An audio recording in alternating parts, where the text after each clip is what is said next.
It was a hot, muggy afternoon in downtown Atlanta when Dr. Monica Harris, a renowned African-American neurosurgeon, finally left the hospital after a long and exhausting day of work. Subscribe to the channel and leave feedback. Monica had spent the last 12 hours performing complex surgery, and all she wanted was to get home to her family and rest. But before heading home, she decided to stop at a small convenience store to buy some essential items. Dressed in casual clothes, Monica entered the store, barely noticed by the other customers who were busy with their own routines. She was tired but relieved that her workday was finally over. However, as he walked through the halls, he felt an uncomfortable gaze in his direction. It was the young cashier, Sarah, who was watching her with a strange expression. Monica ignored it, chalking it up to the fact that after so many hours of work, she probably wasn't in the best shape. Monica continued to shop, but she couldn't shake the feeling that someone was watching her. When she finally approached the counter to pay, the discomfort increased. Sarah looked nervous, her eyes darting restlessly between Monica and the store door. Monica tried to ignore it, handing over the money to pay for her purchases. But at that exact moment, the store door opened, and two police officers, Daniels and Mitchell, entered.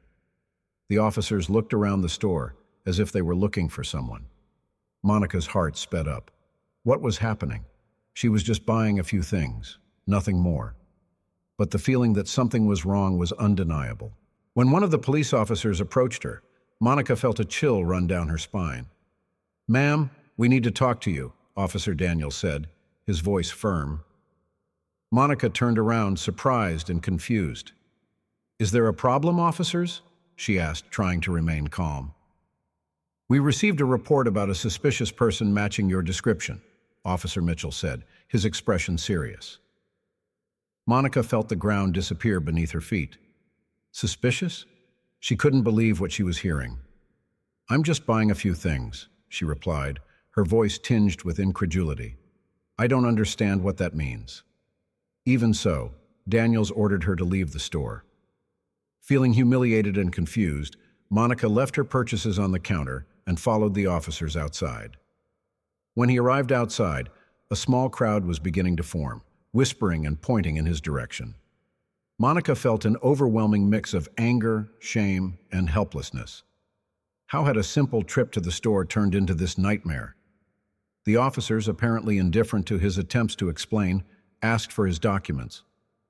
Monica began searching her bag for her ID, but before she could reach for it, Officer Daniels grabbed her arm tightly. "Don't move," he ordered, his voice hard. Monica froze, feeling the cold metal of the handcuffs being closed around her wrists. His heart sank. Was this really happening? What could have gone so wrong? Led to the police car, Monica tried to maintain her composure, but inside, she was fighting a whirlwind of emotions. She had worked hard for years, building a respectable career and saving lives. Now she was being treated like a criminal, based on nothing more than a false suspicion. How could this happen? And why wasn't anyone listening? On the way to the police station, Monica sat silently in the back seat of the police cruiser, trying to process what was happening. She thought about her family, her husband, David, a lawyer, and her teenage daughter, Jessica. They should be waiting for her for dinner. How would she explain all this? How could I make sense of such an absurd situation? Upon arriving at the police station, Monica was taken to a detention cell. The room was cold and gloomy, and the metallic sound of the door closing behind her resonated in her mind. She sat on the bench, feeling the humiliation and injustice weighing on her shoulders. It was hard to believe that in the 21st century, she was being treated this way, tried and detained for no reason other than prejudice. After what seemed like an eternity, the cell door opened again. An officer she hadn't seen before walked in, holding her documents and a tablet. He watched her for a moment, his expression hard, before he began typing on the device. Monica was silent, waiting. But then something changed. The officer stopped suddenly, eyes widening slightly as he read something on the screen. He blinked, as if trying to process what he was seeing, and then, in a tone that tried to hide his nervousness, he asked, "Are you Dr. Monica Harris?" Monica nodded, anger bubbling up inside her again. "Yes, I am. Neurosurgeon, to be more specific." The officer seemed to swallow hard. Neurosurgery? He repeated, as if trying to understand how a black woman, now handcuffed and detained, could have such a respectable career. His discomfort was evident, but before he could say anything else, another officer entered the room, looking equally pale. "Dr. Harris," he began, his voice trembling, "there has been a great misunderstanding here. You are free to go. We are deeply sorry for what happened." But the words of apology did not erase the humiliation that Monica had suffered. As she was released, she looked at the officers, their faces now pale with the realization of the mistake they had made. They didn't know who she was, and they never imagined that a woman like her could occupy a position of such respect and prestige. But now they knew, and the guilt was evident on their faces. Monica, on the other hand, felt a mixture of frustration and determination. This incident would not be soon forgotten. She knew she needed to take action, not just for herself, but for everyone else who faced prejudice and discrimination on a daily basis. That night had begun as a simple stop to buy supplies, but it ended as a call to a greater fight, a fight against prejudice and for justice. While walking out of the police station, Monica took out her cell phone and called her husband. "David, I need to talk to you," she said, her voice firm. "Something happened today. Something we need to change." And in that moment, Monica knew that her life was about to take a new direction, one where she would use her voice, her experience, and her influence to fight injustice and ensure that no one else would go through what she did. She became not only a respected doctor, but an advocate for equality and dignity for all, regardless of their color, profession, or status. The next morning, the sun seemed to shine with an almost offensive light for Monica, who was still processing the emotional turmoil of the previous day. She woke up with a heavy body, as if the weight of the injustice suffered was engraved in her bones. As I ate a silent breakfast with David and Jessica, the memory of last night hung over the table, thick as smoke. David, always calm and rational, had already begun to mobilize his legal connections. He was furious, but his anger was a cold, methodical fire, which he intended to use to ensure that those responsible were held accountable. "Monica, we need all the information you can remember. We need to be precise and strategic," he said, in a voice that, although controlled, betrayed the intensity of his emotions. Jessica, normally full of life and energy, was strangely silent. She watched her mother with a mixture of admiration and concern, struggling to understand how someone she had always seen as a hero could be treated in such a vile manner. "Mom," she finally said, breaking the silence, "how could this happen to you? You always taught me that if we work hard and do what is right, we will be respected." Monica looked at her daughter and felt a wave of sadness mixed with fierce determination. She leaned forward, holding Jessica's hand. "That, Jess," said Monica, "is exactly what we need to change. What happened to me happens to many other people every day. People who don't have the voice or resources that we do. That's why we can't let this go unnoticed." These words, although said to comfort her daughter, sparked something inside Monica. She knew this wasn't just an isolated incident. It was part of a much larger problem, one that required more than a simple legal response. She needed action, a fundamental change in the way people like her were viewed and treated in society. David interrupted his thoughts by handing him a document. "This is a draft of the statement I am preparing," he explained. "We will release this to the press as soon as you approve it." Monica read the document, feeling the weight of the words. It was a powerful statement, which not only detailed what happened, but also called on the community and authorities to take concrete action against systemic racism. Monica knew this was the first of many battles, but she also knew she needed to fight them. However, as she prepared for the public fight, Monica couldn't ignore the growing feeling that there was something more to this story, something that hadn't yet come to light. The officers seemed overly nervous when they discovered his identity, as if they knew they made a mistake, but there was more than just guilt in their eyes. There was fear, as if they were hiding something that could be even more explosive than the simple issue of racial discrimination. Monica decided to investigate further.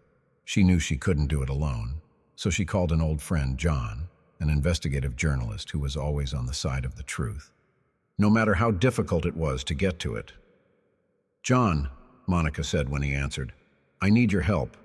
Something's not right here, and I think you're the only person who can help me figure out what's really going on." John, always willing to dig deeper, agreed to meet with her that afternoon. What Monica didn't know was that this encounter would open a door to a truth far darker than she could have imagined, a truth that was about to turn her life upside down once again. Monica met with John in a discreet cafe, far from the hustle and bustle of the city center. She knew that if they were sure about what was coming, they would need to keep a low profile. When John arrived, his determined look gave Monica the confidence she needed to continue. They sat at a table in the back of the cafe, where they could talk freely. "Monica, I'm going to be blunt," John began bluntly. "Something about this situation doesn't make sense.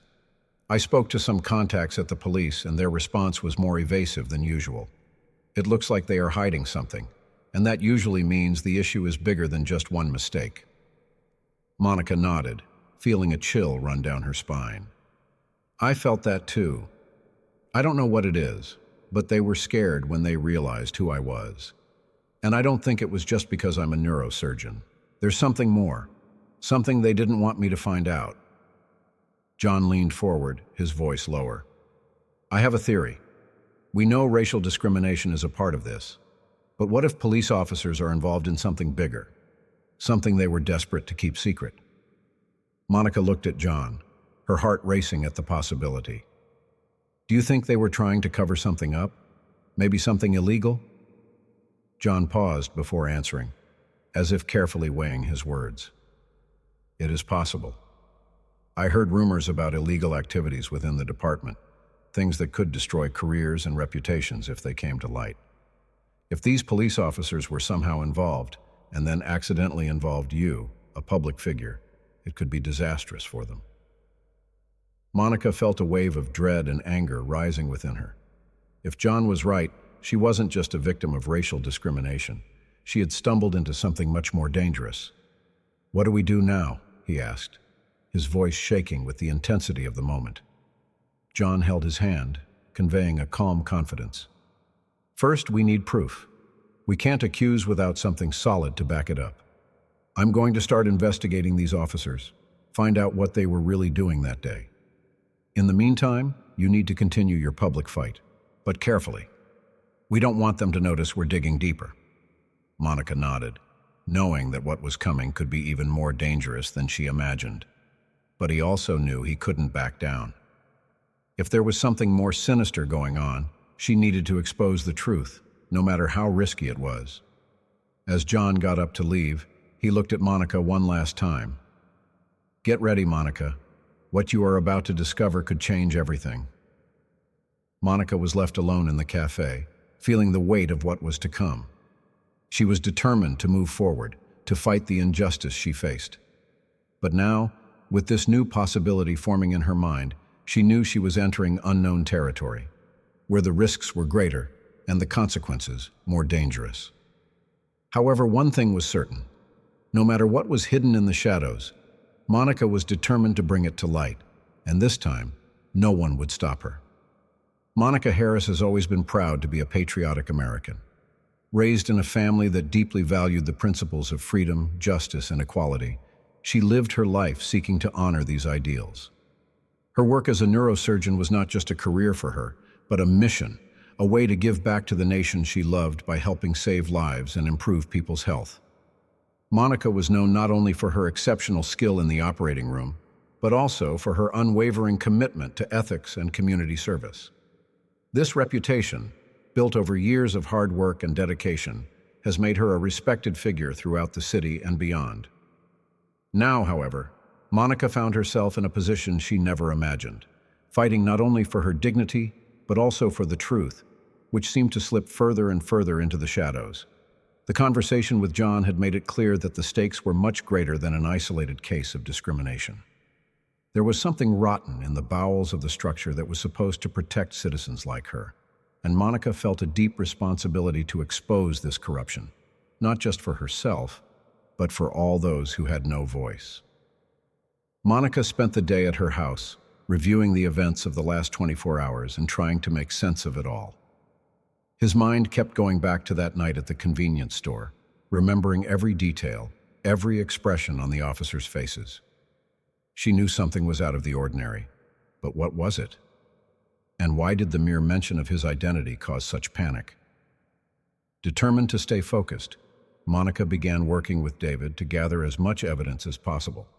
She knew that in order to face what appeared to be a larger and more sinister scheme, she would need to be prepared for anything. David, with his legal knowledge and experience, was a valuable partner, but even he seemed concerned about what he might find. "Monica, you understand that we are entering dangerous territory, right?" he said, as he organized the documents into a folder. "If John is right and there is something deeper going on, this could affect not just you, but all of us." Monica nodded, her gaze firm and resolute. "David, I know what's at stake, but I won't back down now. If what is happening here is bigger than an isolated incident, then we have an obligation to expose it. For me, for our family, and for all those who are being harmed by this system." As these words left her mouth, Monica felt the truth of them take root even deeper in her heart. She was always a woman of principle, someone who believed that America, with all its faults, was still a land of opportunity and justice. But now, she was being forced to confront a reality that threatened to shatter those beliefs. And, as always, she was ready to fight, even if it meant facing society's darkest, most hidden powers. That night, Monica and David received a call from John. His voice was low, almost a whisper, as if he was afraid someone might be listening. "Monica, I discovered something," he began bluntly, "but I can't talk on the phone." "We need to meet in person, and it has to be in a safe place." Monica felt a chill run down her spine. John's tone indicated that what he had to reveal was something big, something that could change everything. She and David agreed to meet him in an out-of-the-way location in the city, a small park where they used to take Jessica when she was a child. As they prepared to leave, Monica couldn't help but feel like she was approaching the point of no return, a moment when everything she knew, everything she believed, would be put to the test. In the park, darkness was already beginning to settle in when John arrived. He seemed agitated, which was unusual for someone usually so calm and collected. "What did you discover?" Monica asked without preamble. John looked around, as if to make sure they were truly alone. "Monica, this goes beyond what we thought. Those cops, they're not just racist officers acting on their own. They are involved in a larger scheme, something that involves corruption within the police department itself. And not only that, I discovered that this network of corruption extends to local politicians and even figures in the judiciary." Monica felt the ground open beneath her feet. "This is serious," she murmured, barely believing her ears. "And how does that involve me?" John hesitated for a moment, as if struggling to find the right words. "Monica, they didn't expect someone like you to be on their radar. When they realized they had detained a respected public figure, someone with connections and power, they panicked. And now, they are trying to cover up everything they can before you or anyone else can expose the truth." David, who until then had been silent, finally spoke. "That means we're in real danger, doesn't it?" John nodded, his expression grave.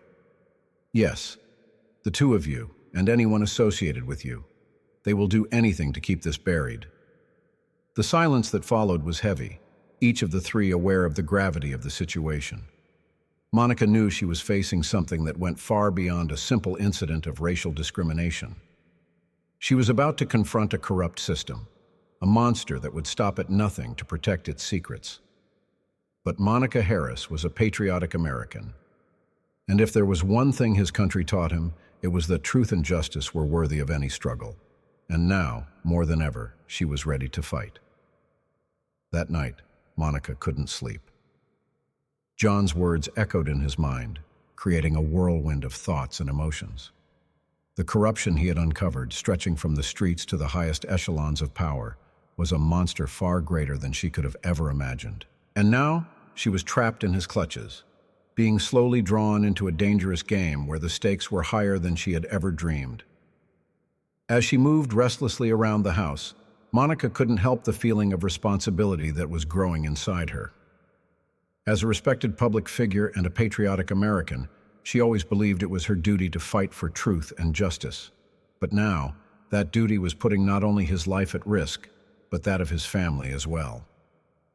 She glanced at David, who was sitting at the kitchen table, reviewing the notes John had handed over. He looked focused, but Monica knew that look. It was the same look he wore when he was worried. Worried about her, about Jessica, about what it all meant for their safety. "David," she began hesitantly, "do you think we're doing the right thing? I know it's dangerous, but if we don't do anything, who will?" David looked up at her, and for a moment, the weight of his worries seemed to shatter the mask of calm he always wore. "Monica, you know I have always supported you, and I always will.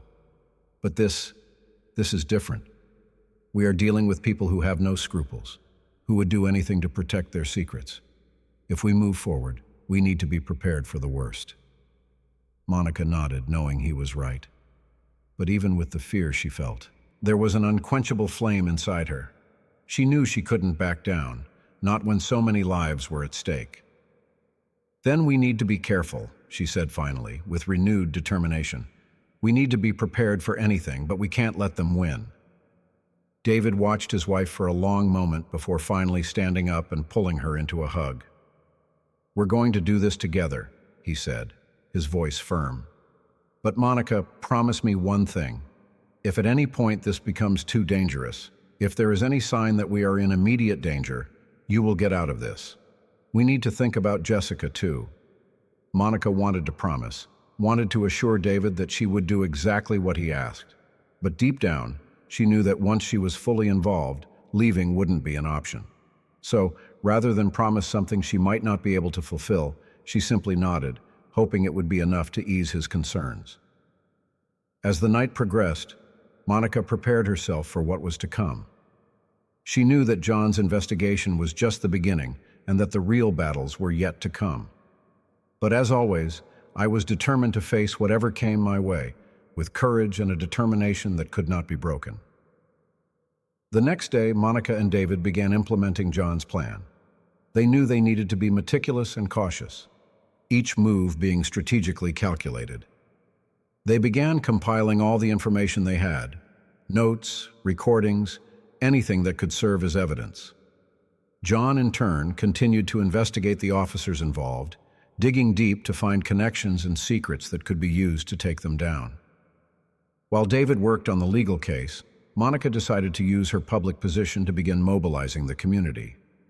She knew she would need the support of others, especially those who had also been victims of abuse and corruption. Monica began talking to trusted colleagues and friends, sharing what was happening, but cautiously, without revealing details that could compromise the investigation. On a particularly hot afternoon, Monica organized a meeting with community leaders at a local community center. She knew she needed to gather allies who could help her amplify her voice and protect her family during this fight. At the meeting, Monica spoke with the passion and conviction that have always marked her work. She told him about what had happened to her, but more importantly, about what was at stake: truth and justice for everyone, not just her. "I believe everyone here understands what is at stake," Monica said, looking each person in the room in the eye. "This isn't just about what happened to me. This is about a system that is failing to protect those it is supposed to serve. We need to come together. We need to expose this and make sure something gets done." Community leaders, many of whom already deeply respected Monica, responded with unwavering support. They pledged to help gather evidence, organize peaceful protests, and ensure Monica's story was told fairly and completely. Monica felt a new wave of hope. For the first time since this all started, she realized she wasn't alone. However, as the wheels of the plan began to turn, the danger surrounding them began to manifest itself in subtle but unmistakable ways. One night, when Monica returned home from a meeting, she found an unmarked envelope stuck to the door. Inside was a single sheet of paper with an ominous message: "Stop now, or you will pay the price." Monica's heart skipped a beat when she read those words, but at the same time, something inside her hardened. It was clear that those responsible for this corrupt network were aware that she was getting closer to the truth. and were now trying to intimidate her. But Monica, instead of backing down, felt her determination grow even more. She showed the note to David, who was visibly worried. "This is getting more dangerous than we thought," he said, his voice tense. "They know we're after them." Monica nodded, keeping the note as evidence. "This just proves that we are on the right path, David. They are scared, and that means we're close to something big." But the warning wasn't the only thing that happened that night. A few hours later, while Monica was reviewing some documents in her home office, she heard a strange noise coming from outside. David, who was in the next room, also heard it and went to check. When he opened the front door, he found the windshield of Monica's car shattered, with a brick still resting on the hood. Attached to the brick was a second message: "This is your last chance." Monica felt a chill run down her spine. The threats were intensifying, and there was now a clear intention to cause fear and physical harm. But instead of succumbing to panic, Monica looked at the brick, feeling an even greater determination wash over her. "They may try to scare me, but I won't give up," Monica said, her eyes shining with determination. "This just proves that we are close to unearthing something huge, and I will see this through." David, although worried, nodded. "So let's do this together. But we need to be more careful than ever." Monica knew David was right. They were getting closer to a truth that many wanted to keep buried. And the price for that discovery was becoming higher and higher. But she also knew she couldn't stop now. Fate had thrown this fight her way, and she was determined to fight to the end, not just for herself, but for everyone who had ever suffered at the hands of this corrupt system. And with that, Monica knew there was no going back. The battle was just beginning, and what was to come would be the biggest fight of his life. The threats against Monica and her family were becoming more intense, and this only reinforced the certainty that they were on the right path. The tension was palpable as Monica, David, and John prepared to take the next step in their investigation. Every movement had to be meticulous, every word spoken, carefully measured. They knew they were messing with dangerous forces, and any mistake could be fatal. Monica called another meeting with community leaders, this time in an even more discreet location. She knew they were being watched and needed to make sure the safety of everyone involved was guaranteed. When they arrived at the scene, Monica began to devise a plan to release the information they had gathered, but she knew she was still missing the final piece, the evidence that would link the corrupt police officers to the larger system of corruption that John had uncovered. "We need something concrete, something they can't deny or distort," Monica said, her voice firm. "We know there's something big going on, but without hard evidence, we could lose this battle." John, who was in the back of the room, stood up. "I can achieve this," he said, determination clear on his face. "But I will need to infiltrate deeper than before. If this works, we will have what we need to take down this entire scheme." Monica knew this was risky, but she also knew it was the only way. She looked into John's eyes and nodded. "Do whatever is necessary, but be careful. We can't risk losing you now." The next few days were a whirlwind of tension and expectation. Monica continued her public activities, ensuring her story remained in the headlines, while John worked behind the scenes. David was always by Monica's side, his worry growing every day, but he knew he couldn't ask her to stop. They were already too committed. Finally, one rainy afternoon, John called Monica. There was an urgency in his voice that she hadn't heard before. "Monica, I did it, but I can't discuss this over the phone. I need you and David to come to my office now." Monica and David left immediately, both of their hearts beating fast. When they arrived at John's office, they found him agitated, but with a gleam of triumph in his eyes. "I was able to access a number of confidential documents," said John, as Monica and David sat across from him. "These documents prove that the police officers involved in your case are part of a larger corruption network that involves drug trafficking, extortion, and even murder. And most shockingly, all of this is covered up by high-ranking figures, including politicians and judges. They are all connected." Monica felt a wave of shock and relief at the same time. Finally, they had the proof they needed, but this also meant that the danger they faced was even greater than they had imagined. "We need to get this out immediately," Monica said, her voice determined. If something happens to us, this information needs to be in safe hands. John agreed. I will prepare everything to send to the press. But first, we need to make sure this gets to the right channels so they can't stifle the story. That night, Monica, David, and John sent the evidence to several trusted journalists, as well as making backups in secure locations. They knew they were about to face a storm, but they also knew there was no turning back. The following days were intense. The story exploded in the media, revealing the large-scale corruption that Monica and her allies had unearthed. The reaction was immediate. Demonstrations erupted in various parts of the city, and authorities were pressured to act. The officers involved were suspended, and a full-scale investigation was launched. But, as feared, reprisals were not long in coming. Monica and her family began to receive more explicit threats, and on a particularly dark night, a group of masked men tried to break into their home. Fortunately, David was prepared and managed to call the police in time, but the attack was a brutal reminder that they were dealing with dangerous people. Despite her fear, Monica refused to back down.